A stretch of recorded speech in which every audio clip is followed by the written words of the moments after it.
off of rehab. Oh, Let's look at what they're turning a profit. Exactly. I mean, nothing wrong with turning a profit, but if that's your only motivation, kind of like for-profit prisons. I don't think. Well, first of all, we don't want private people in charge of incarcerating folks that the public decided needed to be put away for a while, right? We needed the public to have full control of those prisons and not just be regulating an industry that has lobbyists who keep the regulations from keeping the industry from being able to make more money, because their only goal is to turn a prisoner into a commodity. And so what you're saying is that these rehab clinics, although you could say this is great, we have lots of rehab places now, that's kind of what we want to replace a lot of prisons with, are bad because their goal is profit, not saving people. But no, but these same rehab companies are being funded by Big Pharma. Okay, so they're getting you at both ends. Doesn't want them to take kratom to get off the heroin. They want them to take the what is it, the methadone and this, that, and everything else. Yeah. But when we know, let me rephrase that. A lot of people may not know this. There is a plant derivative that is out there, but it's banned and it's illegal as fuck in this country. It's called albuterol or albutin. And it is a natural drug made from a natural plant that's related to, I do believe, kind of in the same plant family as like ayahuasca. That's not kratom, right? So you're talking about a different thing that's like a cactus? No, this one, it's coming out of South America and everything else. I don't know exactly what ayahuasca is. I think it's a cactus. But no, ayahuasca is just a drink made up a bunch of shit, right? Right. Basically what it is you've got, ayahuasca has got two main components to it. One is a plant that contains vast amounts of DMT. Okay. And another plant that extracts it. I'm getting it confused with peyote. My bad. Right, peyote. But basically what this natural substance does is it goes in and it can help clear the receptors out of your brain and block receptors that are key to addictive substances, whether it's heroin, cocaine, morphine. It doesn't matter. Yeah. Even the European Union and now in certain, I think the American Psychology Association, I think it's called that, whatever, psychologists, the American group for that, had come out and said that psilocybin, psychedelic mushrooms, are now legal to test to see if what the Europeans have found, which is a couple of doses, wipe out PTSD in soldiers. Well, the way that works is the same thing as ketamine. There you can go, and there's certain places in California right now that are running trials with what they call a slow introduction drip of ketamine. And what it does for someone with PTSD is it allows them to have a different perspective on whatever the event was, without but blocking the physical and the emotional responses that have been hardwired in the brain.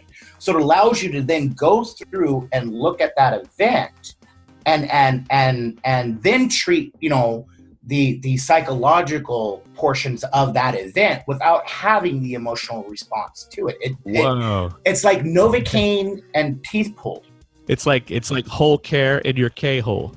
Pretty much. And the same thing with psilocybin. I mean, if it helps people with PTSD, why not? But it's just like everything else. They don't want that because it is a natural alternative to the 770,000 other drugs that they would rather pump you full of. Well, and it's literally could be considered it's a therapy that results in a cure rather than a therapy that results in lifetime therapy. Exactly. So you can't you don't have a profit motive if you're going to, like if they cured cancer, why the hell would they release the cure? But there is a cure for cancer. They've proven it. They've proven it in Israel and the World Health Organization. They've actually proven that cannabis inhibits, blocks, and kills cancer-causing cells. It doesn't damage the other cells. You say that, and I want to believe it. But I was listening to the Tommy Chong podcast a while back, and he had testicular cancer. Yeah. And he was saying that he was going to smoke so much dope that it was going to make the cancer go away, and he was rubbing salves on his balls, and he was, drinking the drinks and ingesting THC in every way known to humanity.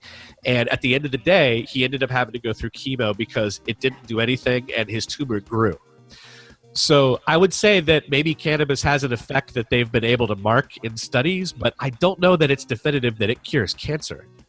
Well, the thing is, that's also an anecdote, so it's not like I know anything. Oh, no. And I'm not saying it's a magic bullet for everyone, but they've actually proven that on cancer cells, it's more effective than chemotherapy. I guess like direct attach. Yeah. Right. Because chemotherapy is napalm for the... Right. Into his dick. I don't know. Well, but no. But because the CBDs and there's certain compounds in that actually go and on a cellular level affect that cell. That's a good point. Oh, speaking of CBD, just to not get too tangent off of talking about the State of the Union, but in Portland, Maine, they just recently had a meeting of the legislature that decided, even though we have legal use of marijuana in your own domicile and carrying up to, I think, 2 or 3 ounces or something, and all that, CBD was starting to get sold in every product imaginable because there was no law that says you can't, and it is legal to do so over the internet, and CBD doesn't have THC, so it's like not actually marijuana, right? And they had drinks that had CBD in it, and they had people selling CBD herb in their stores and their shops, like at gas stations. And they just passed a law saying that only salves are allowed, things that you can rub on your body with CBD in it, and everything else is contraband. No, they can't do that. What the oh, they did do that. Well, the stores have all refused to pull their stock, though. They're still selling stuff. The reason so now there's this big dispute between the two entities. Okay, but the reason being is that the federal government, the FDA, and actually the Drug Enforcement Agency has actually come out and said that CBD oils is not a schedulable product. Correct, but the way that the city did it is the same way that, say, the state of Utah or other towns around can curb the use of alcohol on a Sunday. So they made a city ordinance that says the city of Portland decided that this is not kosher and children could possibly purchase it, which we've already proven kids with cancer get benefit from CBD. So that's also a dumbass argument. They can do it, but I mean, honestly, if I lived in Portland, retarded. That's my point. Right, they can do it, but if I got arrested under that law for using products with CBD, I would have no. Yeah, I'd sue the shit out of them. It is a ridiculous. You would have to sue. You'd have to sue and say that I'd rather follow the federal law, but it would take a long process to do that. Just think about if you sold a shot of whiskey to somebody in Utah on a Sunday at your restaurant or something like that, right? If there's a law against it. But see, the problem is no one challenges them, and that's what the problem is. Yeah, that's true. So going before we get too far back, the problem that I have is in Florida. Florida was the epicenter of the OxyContin craze. Right. So of course they have more rehab centers. Exactly. Yeah. And that's the thing that gets me is going back to the State of the Union. In one breath, he's talking about how they passed these laws, you know, the first act or something. I can't remember what it was fucking called. I should have took notes, but I was just So, you know, and the thing that got me was it's like, okay, but you are within your ability to deschedule marijuana off Schedule 1, and that would alleviate a lot of problems.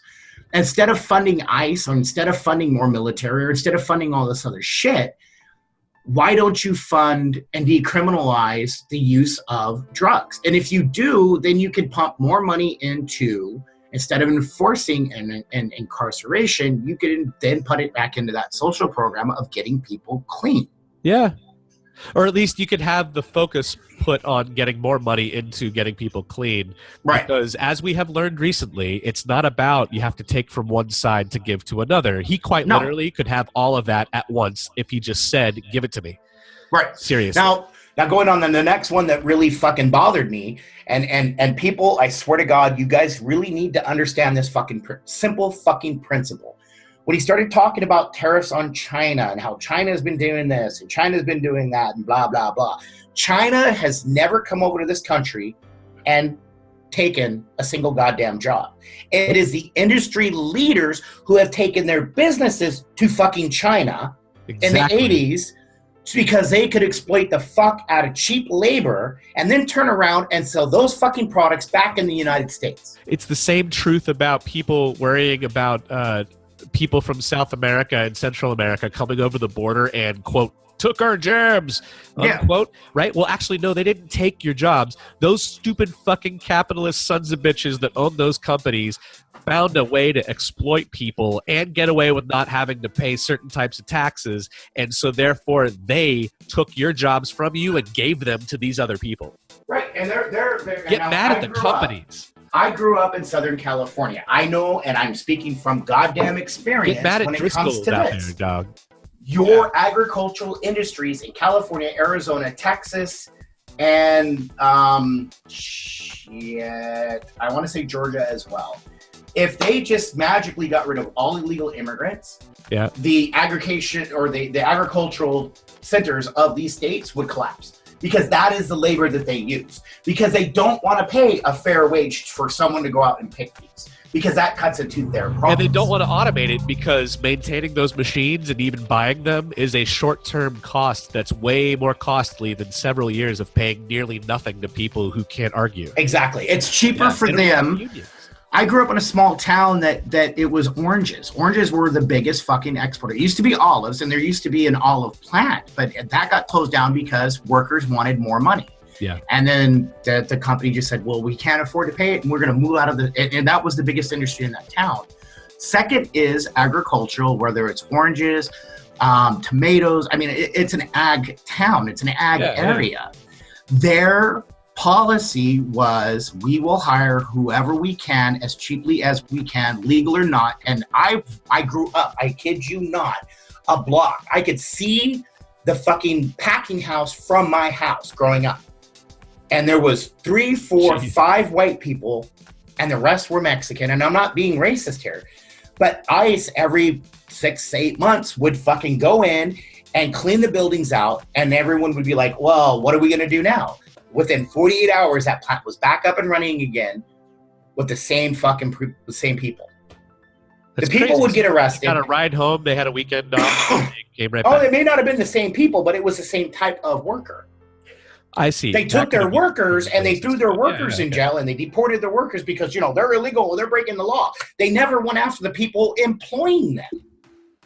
Wow. So if you don't have any laws stopping employers from using illegal labor, and you're only going in and arresting the illegal laborers and going, look at all the illegal aliens we got. These aliens wouldn't have jobs if these people wouldn't hire them. No, well, there's so many different prongs inside of that system. There's people that are using it for political expediency. There's people that are using it. It doesn't matter. It does. It does not matter. They won't get rid of it because they're all benefiting from the problem. Exactly. Yeah. Exactly. So and then.